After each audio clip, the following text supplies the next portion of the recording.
Hello, good evening. Welcome to North West Tonight with Roger Johnson, and thank you for joining us on this Wednesday evening. Our top story: a man of decency and dedication. Tributes to the veteran Labour MP Sir Tony Lloyd, who's died aged 73. If you were in Tony's presence, you felt that you were the most important person around him at that time because he was able to make you feel that way. And there's not many people that can do that.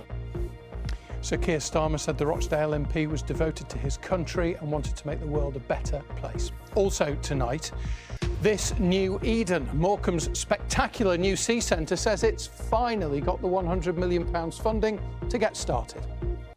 Britain's toughest race will join the runners on a brutal 268-mile slog along the Pennine Way. High Street History, the photographic project capturing the changing face of our towns. And temperatures are plummeting at the moment across the northwest, but we've had some lovely blue skies over the last few days. How long is this going to last for? Well, join me at the end of the programme for further details.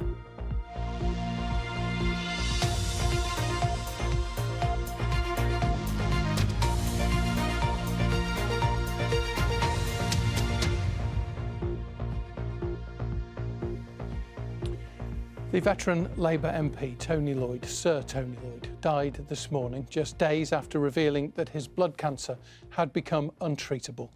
Tributes to Sir Tony, who first became an MP in 1983 and was the first mayor of Greater Manchester, have come from across politics. The former Prime Minister, Gordon Brown, said he was a great friend who never forgot who he was in Parliament to represent. Phil McCann reports. There are only 3 serving MPs who began their careers in Parliament earlier than Tony Lloyd did. He was elected to represent Stretford in 1983. Quite obvious that Whitehall government is failing the north of England. And Tony had been serving for 14 years by the time his party got into power, and Tony Lloyd became MP for Manchester Central and a Foreign Office Minister in Tony Blair's new Labour government. He stayed there until 1999 when he was shuffled out and became a powerful force on the backbenches. Tony Lloyd is duly elected as the Police Crime Commissioner for Greater Manchester. Then in 2012, Tony left Parliament to stand to become Greater Manchester's first Police and Crime Commissioner. 3 years later, he was appointed interim mayor of Greater Manchester. But before the first election, I can duly declare Andy Burnham. Labour Party members picked Andy Burnham to be their candidate. I think Tony Lloyd was the original Mr. Greater Manchester before Andy Burnham. In some ways, it was Tony Lloyd's idea to bring together the Greater Manchester Combined Authorities. Tony Lloyd went back into Parliament in 2017 to represent Rochdale, and then in recognition of his service he was knighted in 2021. But earlier this month, Sir Tony revealed he had an untreatable form of leukemia. Today, Keir Starmer said the death of Sir Tony was a terrible loss. He said, "We will remember his deep commitment to Labour values and his decency." He was a proper old school, he was a gentleman. He was somebody who would deal with and respect people on both sides of the house. Sir Tony's family said he died peacefully this morning, with them surrounding him, as was his wish. Phil McCann looking back on the life of Sir Tony Lloyd. As Phil said in his report last week, Sir Tony revealed that his leukemia had become untreatable, so he went home to be with his family. But even then, as Labour's Deputy Leader Angela Rayner told me earlier, his commitment to being an MP didn't stop. Even throughout that period, Tony was thinking of his constituents and the work that he does for the people of Rochdale. And I spoke to Tony during that period, and, you know, his warmth and his love of other people came through loud to me during that time where he was facing, obviously, the terminal prognosis, that he was thinking of others during that period. And he will be sadly missed across the whole of Greater Manchester and much broader than that throughout politics, because not just the Labour Party and the Labour family, but across the political divide, everybody knew that Tony first and foremost thought about the people that he was there to represent and really fought their corner. He's been a huge political figure for many, many years. 1983 he first went into that place, to the House of Commons. You must have known him when you were active in a political way before you became an MP. Was he a great support to you? He really was. He met me, Tony met me when I was a young trade unionist in Unison North West, and I remember meeting Tony at the time, and you know, I was very feisty, and Tony was a member of Parliament, and I was like giving him a bit of grief about the situation that was happening for public sector workers, and Tony stayed behind after that meeting and really had a good chat with me, and then was really instrumental in encouraging me to stand and to let my voice be heard. And he was always there to lend a hand and be supportive towards me, and that was just Tony, and everybody who had any interaction with him will know that. But also, and I only had the pleasure of meeting him a few times, you obviously knew him well and worked with him for many years, but a very gentle, very humble, but very principled man he always seemed. Yeah, I mean, people know my style and I can be quite combative, but Tony always made his point, and he was always soft-spoken in the way he made it, but he had a huge impact and was a really kind person, you know, and would go out of his way to make you feel special when you were in his presence. Yeah, everyone's thoughts are with his family tonight, I'm sure. Angela Rayner, thank you very much indeed for talking to us. Thank you. Angela Rayner with her recollections of Sir Tony Lloyd, who died today. Now, a new report warns that the number of people in Liverpool with health problems will rise by more than 50% by 2040. It predicts that women in the city will live shorter and less healthy lives. And the area's Director of Public Health says that twice as many people are likely to be diagnosed with depression. Here's our health correspondent, Jill Dummigan. Despite the snow and ice outside, there's a steady flow of shoppers to this community pantry in North Liverpool. When we get a short and we come here, it makes it easier for us. And it's only £3.50, so it's easier. It's a blessing, and I'm really thankful and grateful for the opportunity. Actually, my university referred me to this community centre, and I'm really thankful to them for giving me this direction. You get 10 items for £3.50, which is really good value, and included in them 10 items is fresh fruit, fresh veg and fresh meat. Round here, fresh food can be expensive and difficult to access, and the pantry has a waiting list of several months. But it's not just the pantry. These are the bags that are going out to people who can't get here today. They've got cookery classes, there's a warm club, a community allotment, everything to help people stay healthy for free. And that's important because poor diet is one of the major issues identified in this report, along with poor housing and poverty. This is one of many GP surgeries dealing with the long-term health impacts of that. Children with asthma, children getting repeated chest infections, that's a massive concern for our patients. There's a whole host of conditions linked to obesity, so it is type 2 diabetes, it is raised blood pressure, it's ischemic heart disease, strokes. The report says women will be particularly impacted, living a year less in 2040 and 4 more years of that in poor health than now. It's calling for targeted action to reverse that, a city region food strategy, a healthy child programme, along with devolved health powers to allow local leaders to set minimum unit pricing for alcohol and introduce a fast food tax. We've seen a huge growth in the way the cities work together to provide things like the pantries, like places where people can afford good food. What's really important is that we can help people both in the short term, but also into the longer term, that they can lead healthier, longer lives. Sue's worried about the customers who couldn't make it in today because of the snow. Hello, Paul. It's Sue from the community centre. We know the weather's bad, but do you need anything? Do you want us to do a delivery for you? It's just a way of making sure that everybody has food. It's also a welfare check on them to make sure that they're OK. Huge community efforts are being made here, but this is a call for action from the top to improve the health of this city. Jill Dummigan, BBC North West Tonight, Liverpool. Well, the report from Liverpool's Director of Public Health is being discussed by the City Council at a meeting tonight. Let's go live to our Merseyside political reporter, Claire Hamilton. She's there. Claire.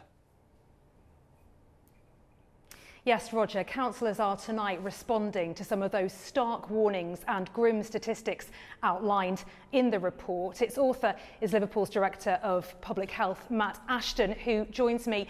Matt, is the situation in Liverpool worse than in other cities? Health outcomes are challenging up and down the country right now, but the reality is health status is closely linked to deprivation and poverty. So Liverpool does have really bad health challenges, and as my report outlines, they're likely to get worse. And tell us what your solution is then. What can be done and by who?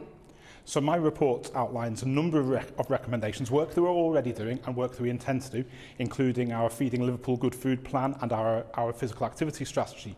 But the reality is, to close the gap in that health status with other areas of the country, we need to do further and faster, and we're not going to be able to do that without help from national government.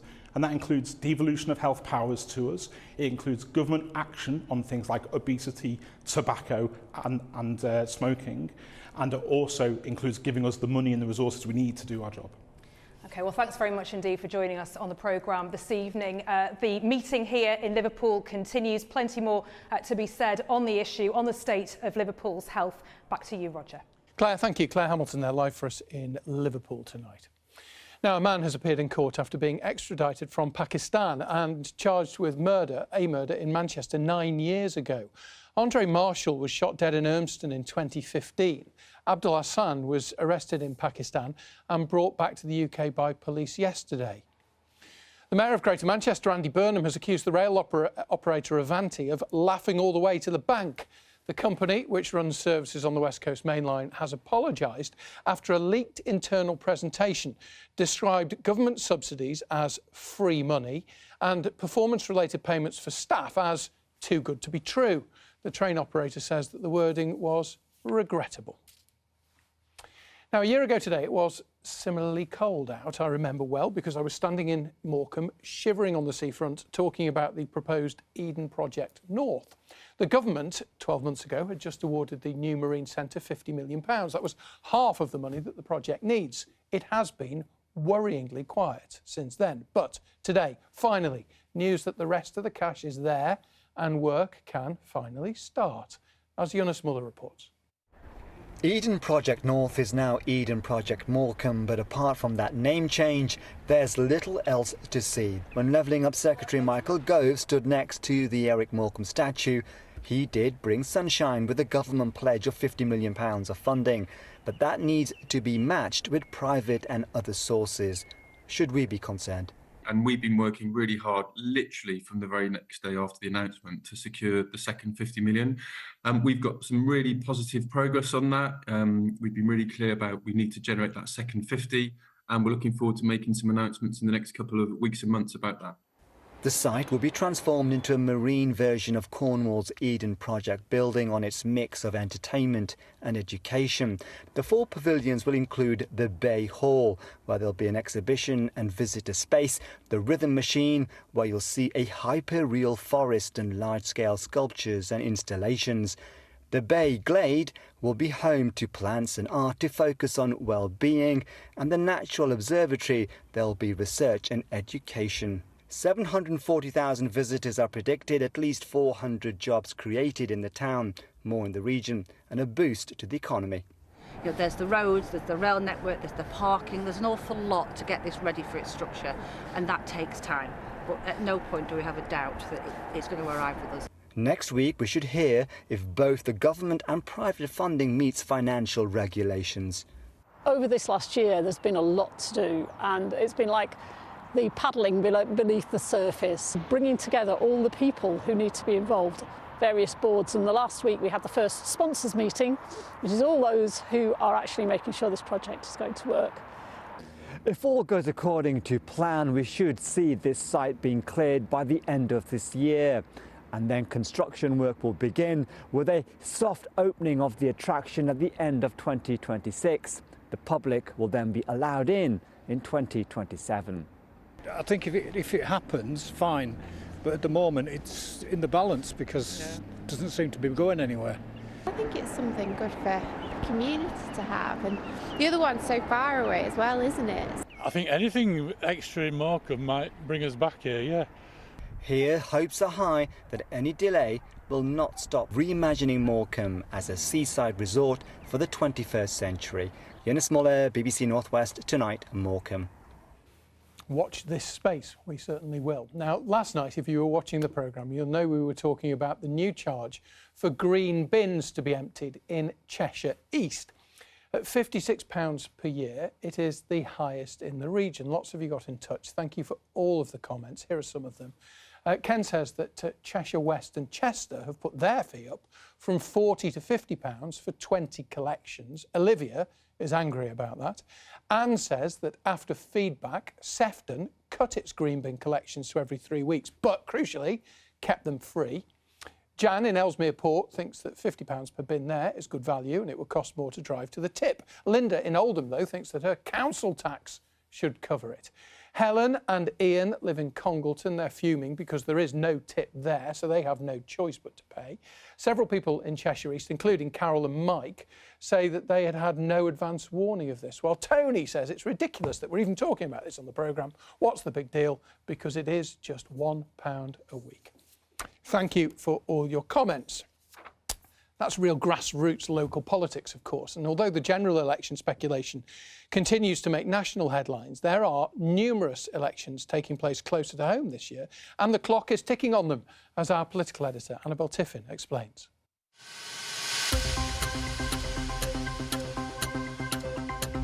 The countdown's underway to a huge year at the North West ballot box. Who runs our biggest city regions? Who oversees your police force? And who's in charge of your council and the country?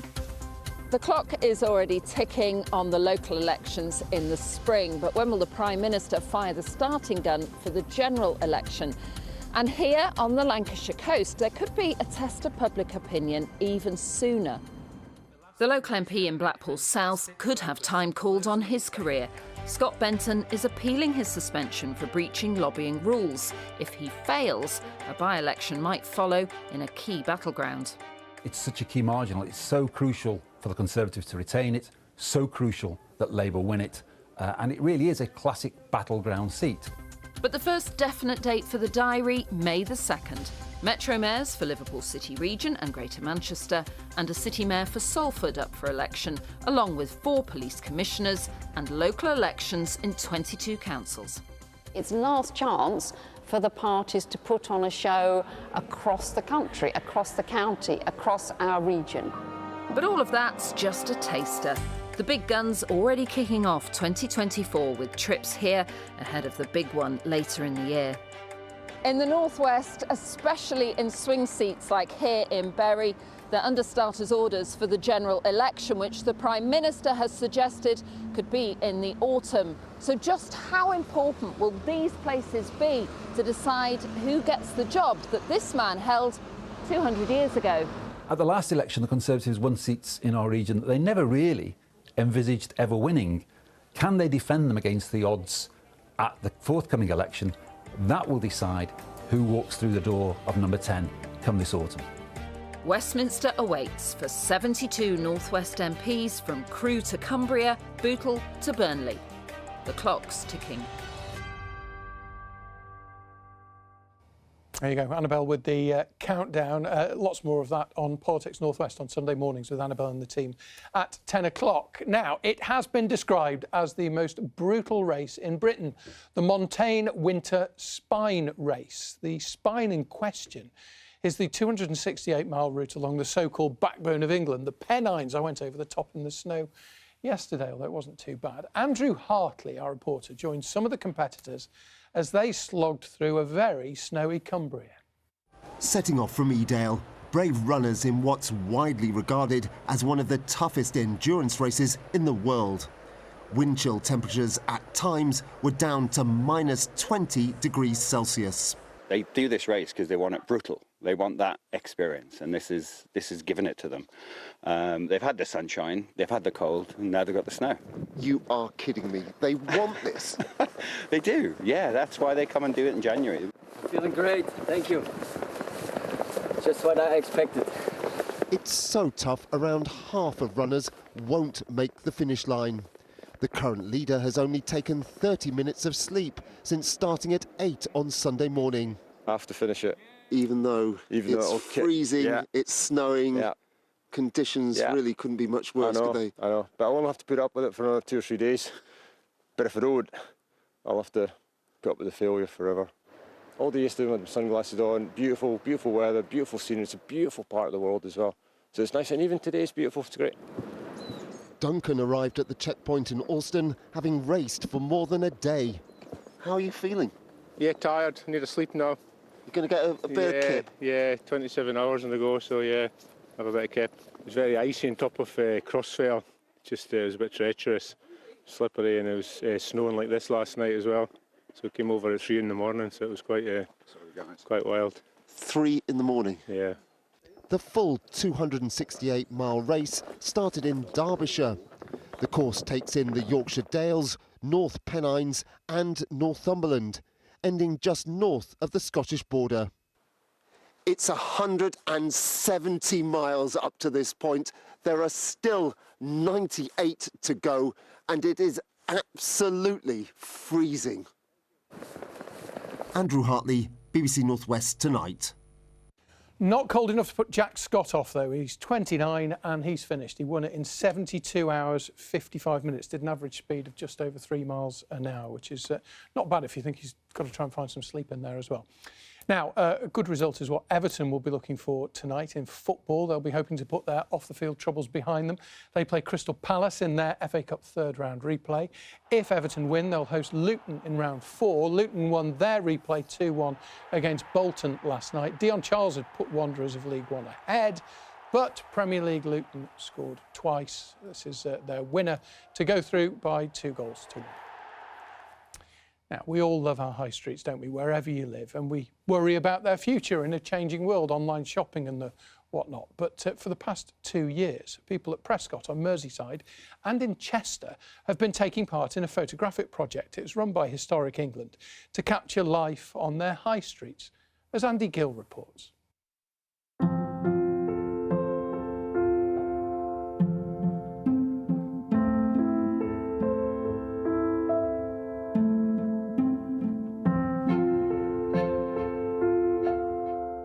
Images of people who work in The Rose, Chester's famous above-street-level shops. The images are by Wirral-based photographer Suzanne Sinclair. She worked with the shopkeepers to capture who they are and tell their high street stories. Well, the overwhelming thought behind the project is how much they love Chester and their passion for this unique, quirky city. And that was the foundation of it, really. The shopkeepers were also encouraged to take their own black and white images. It was something different. I mean, we're a family business, and being situated here on the Rose, you know, people don't always see the history of it, and what it has been and what it can become. So that was fascinating, yeah. The project coincided with investment to improve the high streets, and it highlighted problems like poor signage and competition that these traders face. We struggle against the internet and out-of-town outlets. It's been easy, free parking, easy access. In Prescott on Merseyside, another professional started a camera club for people with long-standing connections to the town centre. We've seen huge changes on the high streets in England, for better and for worse. I mean, they are constantly evolving, and I think it's important to capture that. You know, it's a slice of social history. The images will be part of a permanent online archive on the Historic England website. Anybody who had a business in a historic city such as Chester, they're captains of their own business. Andy Gill, BBC North West Tonight, Chester. Oh, superb, aren't they? Right, let's get the weather. Simon's here. In a word, cold. Absolutely cold, yeah. Temperatures already down to -3 degrees Celsius at the moment in Greater Manchester. A widespread frost expected, but we've had some beautiful blue skies. Look at that scene earlier on today in Bury. Over the next few days, it will stay cold but sunny changes will come by the weekend. I'll get onto that in just a moment. But for tonight, we could see a few showers, wintry showers across the Isle of Man, maybe 1 or 2 coming in around parts of Merseyside and Cheshire, but for most of us, clear skies and minimum temperatures getting down to -6, -7 degrees Celsius. It could be even a bit colder than that in more rural spots. A very cold, potentially slippery start to Thursday morning, but lots of blue skies again, lots of sunshine, showers again feeding around the Irish Sea in towards parts of Cheshire, maybe clipping Merseyside, the coastal areas there of Lancashire, but for most dry and sunny, temperatures again struggling at 1 or 2 degrees Celsius. On into Friday, high pressure is still there, but we start to just change the wind direction ever so slightly, so we lose that colder northerly wind. Temperatures will rise on Friday. Not a great deal, but it'll be less cold than it's been recently. Lots of blue skies and sunshine once again throughout Friday. Maximum temperatures about 4 to 7 degrees Celsius. Now, those temperatures will continue to rise as we go into the weekend because we'll have a southwesterly wind. But as you can see here, we've got lots of lines here, lots of isobars close together. A windy spell of weather with some rain moving its way in for the weekend, but we're keeping a close eye on the winds on Sunday in particular. Gales or severe gales possible, so it's well worth staying tuned to the forecast. As I said, some rain with that as well, but temperatures will rise. We'll lose this cold spell. Look at that, up into double figures by Sunday. A lot of people like me worrying about the pipes when the thaw comes. I just hope they haven't all burst. Yes, there is that, isn't there? Simon, thank you very much. That's it. Thank you so much for watching. Have a great evening. Bye.